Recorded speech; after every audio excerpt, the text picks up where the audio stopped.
नमस्ते, मैं हूँ राहुल और आप देख रहे हैं मेरा रुख। दोस्तों आज ये 5वां दिन है जब पाकिस्तान ऑक्यूपाइड कश्मीर के अंदर बहुत बड़ी मात्रा में विरोध प्रदर्शन हो रहे हैं और प्रोटेस्ट हो रहे हैं। ये प्रोटेस्ट शुरू तो हुआ था आटे, दाल और बिजली की कीमतों से रिलेटेड, पर अब ये प्रोटेस्ट धीरे-धीरे बढ़ता जा रहा है पाकिस्तान से आज़ादी की तरफ। मतलब वो लोग पाकिस्तान से आज़ादी के नारे भी लगा रहे हैं और वहाँ पर आर्मी और पुलिस की बहुत बेरहमी से पिटाई भी हो रही है। यहाँ तक कि आर्मी भी उन चीज़ों को कंट्रोल नहीं कर पा रही। पाकिस्तान के प्रेसिडेंट उन्होंने भी एक हाई लेवल मीटिंग कल बुलाई थी और लगता है कि वहाँ के हालात जो हैं वो उनकी गवर्नमेंट या उनकी आर्मी के कंट्रोल के बाहर जाते जा रहे हैं। ये मार्च शुरू तो हुआ था एक चक्का जाम या फिर शटर डाउन मार्च से, एक प्रोटेस्ट से, पर ये धीरे-धीरे बढ़ता हुआ पूरे कश्मीर की तरफ जो पाकिस्तान ऑक्यूपाइड कश्मीर है वहाँ पर फैल गया। इन्हीं चीज़ों पे बात करने के लिए आज हमारे साथ कश्मीर से डार जावेद जी हैं और यास्मीन जी हैं। यास्मीन जी, जावेद जी, आप दोनों का बहुत-बहुत धन्यवाद। आज आपने आपकी मसरूफ़ियत से समय निकाला। सो बहुत-बहुत धन्यवाद। Thank you so much sir. Thank you. Thank you Rahul, thank you sir. Yasmin ji, मैं आपसे शुरू करना चाहूँगा कि आप इस पूरे प्रोटेस्ट को कैसा देखती हैं?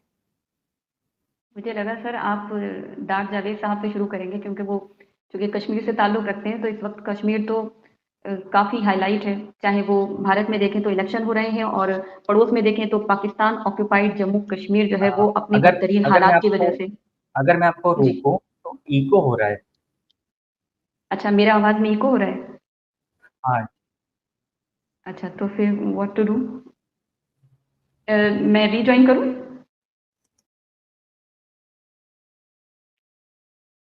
आप कहें बोलें। अच्छा, ठीक है। ट्राई नहीं कर सकते उसमें हैं। आवाज़ फिर ठीक आएगी।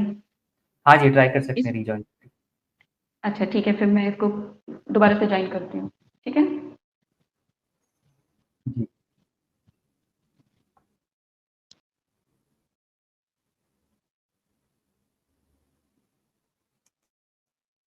आपको भी इको साउंड हो रहा था जावेद जी? जी, थोड़ा बहुत। हाँ जी।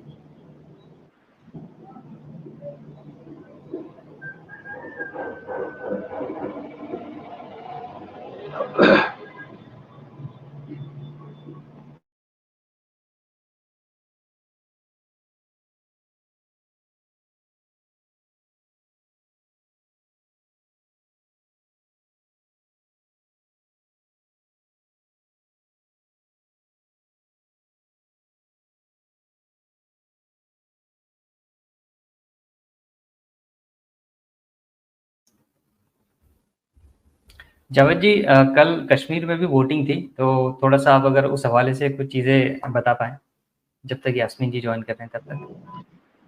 जी देखिए, जिस तरह से राहुल जी कल चीफ इलेक्शन कमिश्नर जो हैं जम्मू एंड कश्मीर के पीके पोले, उन्होंने जिस तरह से बताया और उसको फिर प्राइम मिनिस्टर ने ट्वीट भी कर लिया था अपने एक्स इस पे, तो उन्होंने बताया कि ये रिकॉर्ड ब्रेकिंग वोटिंग हुई 1989 के बाद पहली बार 37 to 40% जो है वोटिंग हो गई।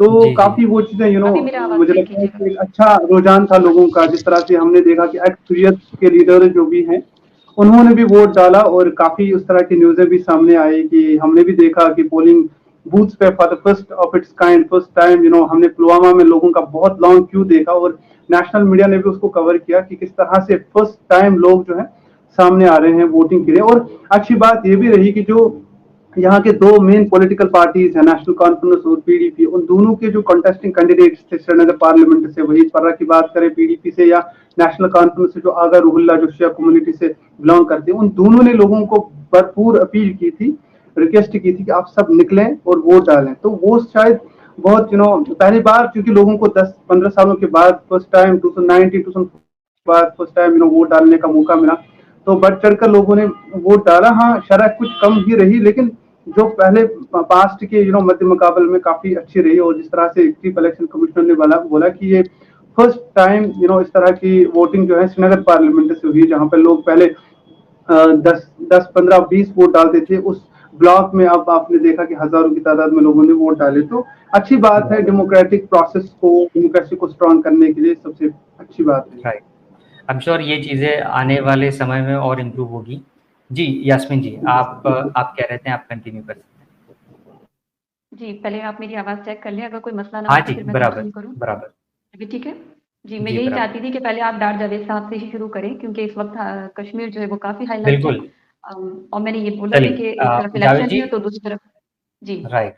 जावेद जी, आपने अभी कश्मीर में वोटिंग के हवाले से चीज़ें बताई, तो उसी तरफ अगर हम इसी के दूसरी तरफ देखें, जो कि पाकिस्तान ऑक्यूपाइड कश्मीर है, वहाँ पर हम लोगों ने देखा कि बहुत बड़ी तादाद में प्रोटेस्ट हो रहा है।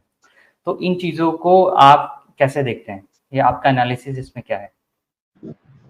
देखिए राहुल जी, सबसे पहले मैं पीओजे की बात करने से पहले जो उनकी डीप रूटेड इश्यूज हैं पीओजे के जो पहले भी थे आज भी हैं, लेकिन शायद मीडिया के चलते वहाँ की मीडिया के चलते वो उछल नहीं रहे थे। और उन सब चीजों पे पीओजे की सूरत हाल पे बात करने से पहले मैं थोड़ा बहुत पाकिस्तान की ओवरऑल इकोनॉमिक क्राइसिस पे बात करूंगा, क्योंकि ये डायरेक्टली लिंक है। सिचुएशन काफी ग्रिम है हमारी नेबरिंग कंट्री में, नेबरिंग पार्ट में, और ये जो इकोनॉमिक सिचुएशन पार्ट है पाकिस्तान की, मल्टी फेसेटेड है विद वेरियस फैक्टर्स जो कंट्रीब्यूट कर रहे हैं इसकी करंट क्राइसिस को। सबसे बड़ा जो सिग्निफिकेंट इशू है कंट्री के लिए वो लो इकोनॉमिक ग्रोथ रेट है। यहाँ पे मैं इकोनॉमिक क्राइसिस पे बात करूंगा थोड़ा बहुत, उसके बाद यास्मीन जी जो है वो पॉलिटिकस या और किसी चीज पे बात करेगी, क्योंकि मैं इस सब इशू को देख रहा हूँ इकोनॉमिक हिसाब से, और बाद में मैं बताऊंगा आगे कि किस तरह से ये और भी कोई इशू है जो डीप रूटेड है, लेकिन एट प्रेजेंट जो बड़ा ग्रिम इशू है वहां पर वो किस तरह से इकोनॉमिक इशू है। अगर आप वर्ल्ड बैंक का लेटेस्ट रिपोर्ट भी देखेंगे, वर्ल्ड बैंक के लेटेस्ट रिपोर्ट में भी उन्होंने मेंशन किया है कि पाकिस्तान की इकोनॉमी जो है that is expected to grow by only 1% in the current fiscal year। और ये जो only 1% है ये बिलो ऑफिशियल टारगेट है जो 3.5% उन्होंने रखा था।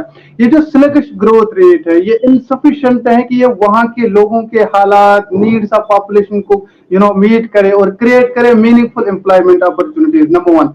नंबर सेकंड, जो दूसरा की चैलेंज है जो वो फेस कर रहे हैं और इसका डायरेक्ट इम्पैक्ट पीओके भी है, उसका हाई डेट जीडीपी रेशियो है विच स्टैंड्स एट ओवर 70%। जो हैवी डेट बर्डन है not only constrain the government's ability to invest in infrastructure and social services but also leads to substantial interest payments। In fact, it is estimated कि वहाँ का interest payment on debt could consume as much as 50 to 60% of the government revenue this year, further straining public finances। मतलब मामूली बात नहीं है कि उनका जो पूरा जो बजट है, उनका जो पूरा बजट है उसका 50 to 60% डेट में चला जाएगा, और इसका इम्पैक्ट एक छोटे खित्ते पर, एक छोटे रीजन पर, पीओजे के पर क्या पड़ेगा वो आप लगा सकते हैं अंदाजा। और ये बड़ी खतरनाक चिंता वाली बात है।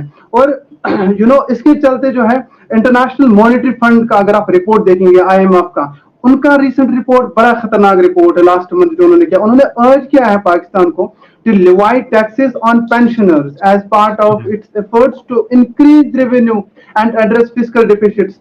On such measures may be necessary to stabilize the economy।